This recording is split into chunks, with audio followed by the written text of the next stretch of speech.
When it comes to the greatest of all time in the NBA and NFL, it's virtually undisputed.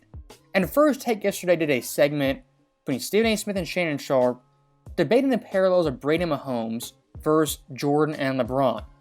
And Shannon Sharpe in his debate just got schooled by Stephen A. Smith of all people.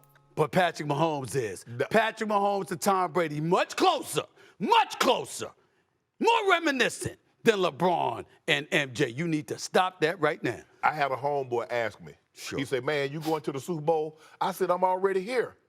LeBron all ready to go. So when looking at the NFL NBA comparisons, LeBron versus Jordan, Brady versus Mahomes, in both these debates, there's a pretty wide margin between number 1 and number 2, as Brady and Jordan clearly are the GOATs of their respective sports. And looking at these two guys, very, very similar. Mentalities, will to win, clutch playoff guys who built dynasties. And it might be a coincidence that both Jordan and Brady, of course being the greatest, also coincided with building a dynasty for the team that drafted him. And even Mahomes, who hasn't turned 30 yet, had built a dynasty in Kansas City. Out of these 4 players, only one of them couldn't build a dynasty in the team that drafted him, or a dynasty in general. Think about that. Numerous Hall of Famers, great depth, great coach and management, and still couldn't build a dynasty and sustain it past 4 seasons. And worst of all, when LeBron went 2-2 in the finals with Miami, had the biggest choke job of all time. After it was all done, he said he would settle for 50% in the finals. When you think of a Brady, a Jordan, at no point in their careers would they settle for 50%. And when talking about a championship series, the finals, the Super Bowl, the stakes are raised infinitely higher than the first round or even conference championship. And again, looking at all 4 of these guys, there's only one guy who stands out in a bad way. As looking at Brady, his championship record, 7-3, not once had a losing record. Jordan 6-0, never went to a Game 7. And then Mahomes right now, who is 3-1 and has also never had a losing record in the championship games. LeBron is the only player here with a losing record in the championship round. There is nobody, I can't find anybody else our age that would say such a thing other than you. Because other than you. Then he won't call you back or send you no shoes. But I buy my own shoes. Go James is where it's at. Because you keep on talking about all that right there. Right. We're about to have 40,000, 11,000, 11,000, 40,000 points, 11,000 rebounds, 11,000 assists. Now, stopping it right there, Shannon Sharpe, I do find it hilarious as always. His go-to argument for LeBron James revolves on total stats and longevity numbers. And who else is tired of this non-stop total stats, longevity, blah, blah, blah? Every day, 24/7, where total longevity matters so much. I think people like Shannon deep down know this longevity stuff is basically a paper tiger. For the casual fans, only value numbers, they'll be impressed by it. But for actual NBA fans, rings, championships, and tangible accolades move the needle infinitely more. And if Shannon came to this debate saying LeBron James had more championships, MVPs, was a better finals player, had more iconic moments, I would at the very least entertain this debate. But unfortunately for him, he has none of that on Michael Jordan. All he has is his total stats and inflated numbers. And this longevity nonsense being pushed so hard every day, every week, I think now in 2024, it's starting to backfire on LeBron James. Because now, he's in year 21, only has 4 championships. And compared to Jordan, has less MVPs, all defensive teams, defensive player years, scoring titles, and a host of other awards. When you think about it, LeBron James, if he plays 23, 25 years, that is 4 championships in 25 seasons, compared to Jordan, who won 6 in 15, which actually was more like 6 in 13. If you played a decade longer than a player and still trail them in championships, MVPs, etc., that's a pretty damning fact not in your favor.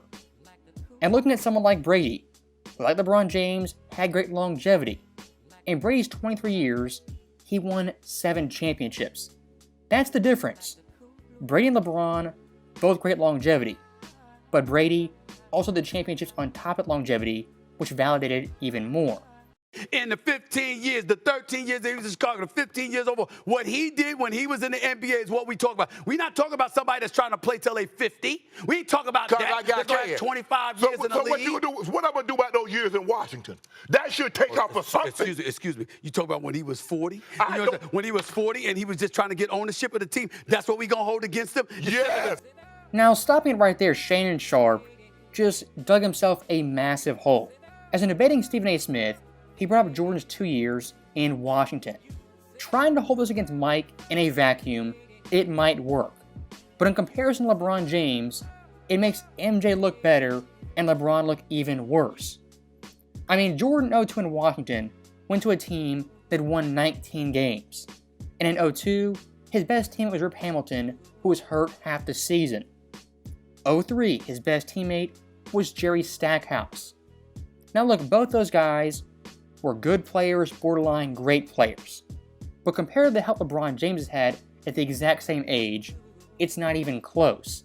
And yes, you can knock MJ for missing the playoffs in back-to-back years. Go ahead and knock him for that. But look at LeBron James in 2022. With a roster that was the championship favorites, at the very least the Western Conference favorites, they had Anthony Davis, Russ, Malik Monk, and Melo. That team won 33 games, 4 less than Jordan's Wizards, despite having 10 times more the talent and expectations. Shannon's overall argument is insanely flawed. As in looking at Jordan, you can nitpick him here and there for different things. And look, go ahead and do that. But at the same time, Uno reverse card and do it for LeBron James. Sorry, he's got 2 3-peats on his resume. How many 3-peats does LeBron James have? How many? So that's what we do. Now all of a sudden 3-peats matter. How many 3-peats does LeBron have on his resume? He got none. Thank you.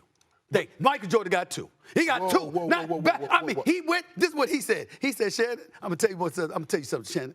I'm gonna retire, and I'm gonna play baseball, and I'm gonna golf. Is that what you call that? And then I'm gonna still come back, and 3-peat again. That's what he did. That's what you saying? That's what he did. And just imagine if LeBron could have took off a year and a half in the middle of his career, how fresh he would be right now. Now, stopping right there, Stephen A. Smith, gotta give this guy props. Because in talking about Michael Jordan, very, very rarely do you hear the phrase 3-peats. And look, the 3-peat, the elusive 3-peat, it's been done 3 times since 1970. And what a lot of fans consider the modern NBA post-ABA merger. 3-peating for a franchise and superstar player, it's virtually impossible. I mean, the KD Warriors were a stacked super team. They couldn't even do it. And the fact Jordan did it twice in the same decade, insanely hard and insanely impressive. And staying on Shannon for 1 second, he said, quote, imagine if LeBron James took a break like Jordan did in the middle of his career. How fresh would he be right now? So when talking about Jordan's retirement, let's provide some context. Why did he retire? Of course, his father died. Now, when did he retire? 1993. When was he coming off? 3 straight championships. Michael Jordan's father dying and holding that against him is diabolical. But, ignoring that, look at Shannon's point. Imagine LeBron James took a break like that in the middle of his career. Well, yes, LeBron James never retired in the middle of his prime. But here's the thing. LeBron late in his career has missed so much time, he might as well have. I mean, look at Jordan, 94 to 98. He played a total of 331 games. LeBron James, from 2020 to 2024, has only played 314. If you want to get technical about it, looking at LeBron's career, he's had numerous shortened seasons, a lockout season, 2 years of 70 games being played, and of course, the bubble championship year with a 6-month delay. Again, when debating LeBron versus Jordan, that Uno reverse card comes in handy every single time. But in the end, like I said, he don't have 1 3-peat. Michael Jordan has 2 in less period of time playing. And by the way, when the league was rougher, it was more physical. You could get away with mugging somebody as opposed to getting teed up for having bad breath right now. That's how the league is right now. You pass gas and got bad breath, that's a technical foul, might throw you out of the game. So stopping right there, I think that's enough of the debate we've seen. Stephen A. Smith right here absolutely killed it. And at the end, once again, the silver bullet, talking about 2 three-peats in an 8-year time period. In the Jordan vs. LeBron debate, that's like a Mike Tyson right hook to the jaw. Leaves Shannon stunned, drooling, and just incoherent. And looking at Jordan in those 8 years, of course, when he won 6 championships, he also never lost 3 straight games, never went to a Game 7 in the finals, was undefeated in Game 7s overall, and every single playoff series was the best player on his team. Of course, Jordan played more than 8 years, but looking at his body of work, how he dominated the 90s is unparalleled when compared to LeBron James. So, as always, thank you guys for watching, hope you enjoyed it. I'll see you next time.